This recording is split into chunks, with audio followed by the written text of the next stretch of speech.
అందుకోసమే తెలంగాణ ప్రజలారా, లైవ్ చూస్తున్నటువంటి మిత్రులారా, ఇక్కడ ట్విట్టర్లో మనం ట్వీట్ చేయడం జరిగింది రాహుల్ గాంధీ గారికి. బీసీ సమాజం అంతా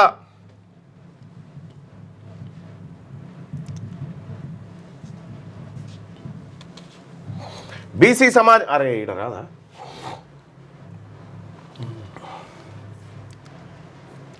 బీసీ సమాజం అంతా కూడా ట్విట్టర్లో తీన్మార్మల్ అని ఉంటుంది, అక్కడ రాహుల్ గాంధీ గారు రిక్వెస్ట్ చేయడం జరిగింది. ఈ ఓసీలు ఈ కులగణన సర్వే ఏదైతే ఉందో దీన్ని మ్యానిపులేట్ చేసినారు, మాకు ఫేర్ సర్వే నిర్వహించాలని చెప్పి బీసీ సమాజమా, తెలంగాణ రాష్ట్రంలో ఉన్నటువంటి బీసీ యువకులు, బీసీ మేధావులందరూ కూడా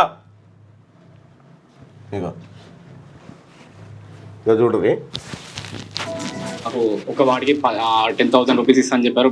ప్రస్తుతం అయితే వాళ్ళు నేను వాళ్ళకి అడిగితే వాళ్ళు రెస్పాండ్ కూడా అవ్వడం లేదు. నేను ఒక్కనే కాదు, ఆ కాప్రా మున్సిపాలిటీలో నాతో పాటు చాలా మంది మిత్రులు గవర్నమెంట్ పాల్గొని ఇమ్యూనిటర్గా పనిచేయడం జరిగింది.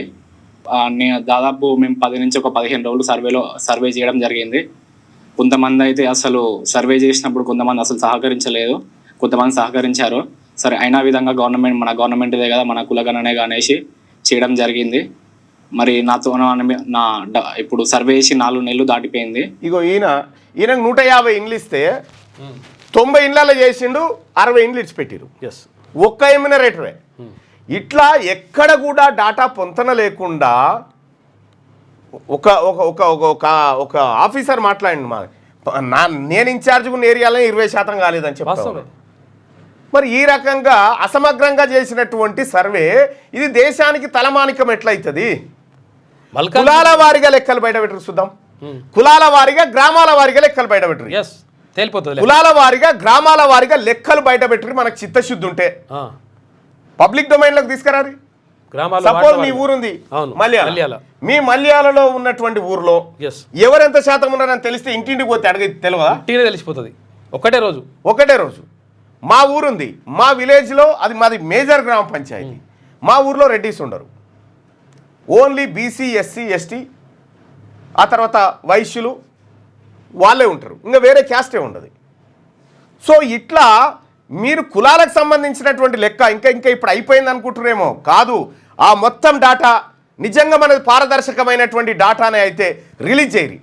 రెండోది ఇంకొకటి, అది కాదు, ఎవరెవరైతే సర్వేలో పాల్గొనలేదో సర్వేలో పాల్గొన్న కుటుంబాల వివరాలు పెట్టండి, కుటుంబాల వివరాలు పెట్టండి. తెలుసు ఒక్కరోజు ఏం చేయొచ్చు తెలుసు అసలు యాక్చువల్గా వీళ్ళు నిజంగా చిత్తశుద్ధి ఉంటే ఒక్కరోజు ఒక సండే ఇచ్చి ఈ సండే రోజు ప్రత్యేకంగా ఎవరికి వాళ్ళు, ఒకవేళ ఎమ్యూనరేటర్ కూడా అవసరం లేదు, ఎవరికి వాళ్ళు మీ ప్రభుత్వం ఆ మాట చెప్పింది, కానీ ఏది మెకానిజం, ఏది ఎక్కడికి పోవాలి, వాళ్ళు ఎక్కడికి వాళ్ళు క్లారిటీ ఇవ్వాలి కదా, ఏ డేట్ చెప్పాలి, క్లారిటీ ఇవ్వాలి. ఏది మున్సిపల్ ఆఫీస్కి పోన్నా శివుని మీద భక్తి చెప్పుల మీద అన్నట్టుగా కేవలము ఎన్నికలు, అధికారం అనేటువంటి టాపిక్ మీద మీ చిత్తం ఉంటే 1931లో తప్పిపోయినటువంటి బీసీల జనాభా లెక్క ఈ రోజు కూడా మీరు తప్పిదాలతోనే ముందుకు తీసుకొస్తా ఉంటే మేల్కొన్నటువంటి బీసీ సమాజం కేవలం ఈడబ్ల్యూఎస్ను మీరు కాపాడుకోవడానికి చేసినటువంటి కుట్రలో భాగమే ఇది.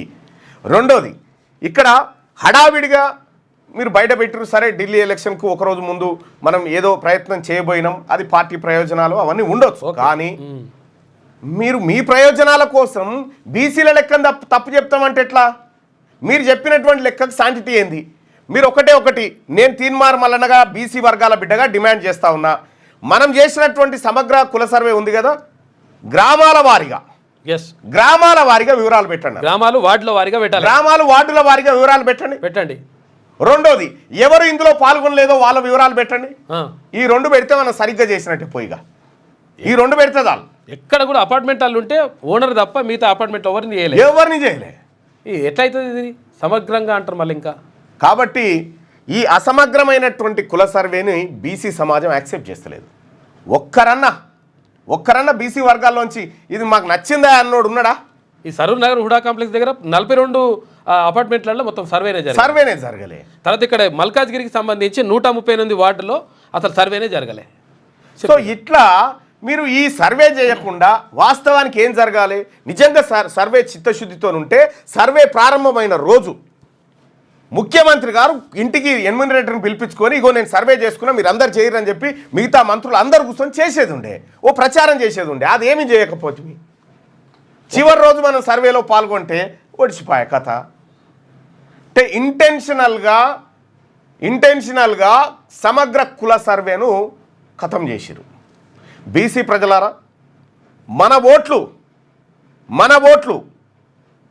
మనం వేసుకుంటే మన లెక్కలు మనం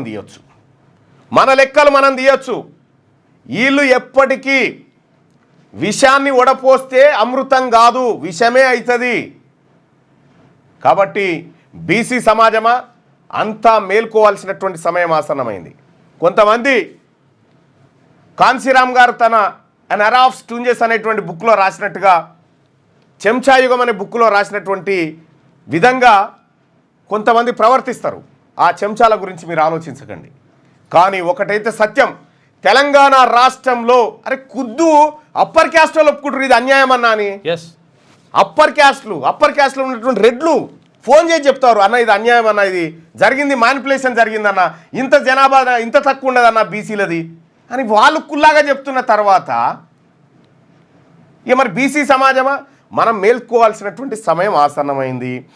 ఫిబ్రవరి 12 తారీఖు వరకల్లా నోటీస్కు రిప్లై ఇవ్వాలని చెప్పిర్రు. నేను ఒకటి చెప్తా ఉన్నా, తీన్మార్ మల్లన్న దేనికి భయపడేటోడు కాదు. అర్థమైందా? తీన్మార్ మల్లన్న దేనికి భయపడేటోడు కాదు. ఈ రాష్ట్రంలో ఉన్నటువంటి మెజారిటీ ప్రజలైనటువంటి బీసీలు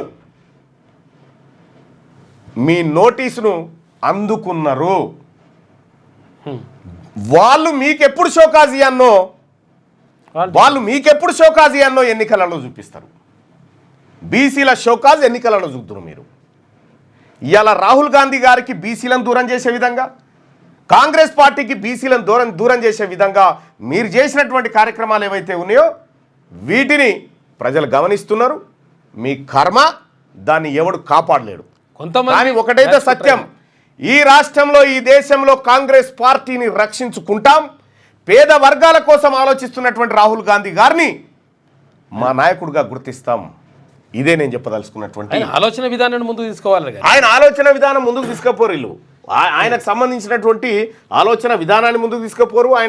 ఆయన కథ ఉండదు, మొత్తం ఇదే వ్యవహారం. అందుకోసమే తెలంగాణ రాష్ట్రంలో ఉన్నటువంటి బీసీ ప్రజలారా, నేను చెప్తా ఉన్న అసమగ్ర కుటుంబ సర్వే, కుల సర్వే, అది సమగ్రంగా లేదది. అందులో లెక్కలు మారిపోయినాయి, తారుమారైపోయినాయి. ఈ తారుమారైనటువంటి లెక్కల గురించి నేను ఏదైతే చెప్పినో ఆ మాట కట్టుబడి ఉన్నా. Thank you. ఇక మిగతా వార్తల్ని మన సుదర్శన్ అండ్ శ్యామ్ అందిస్తారు.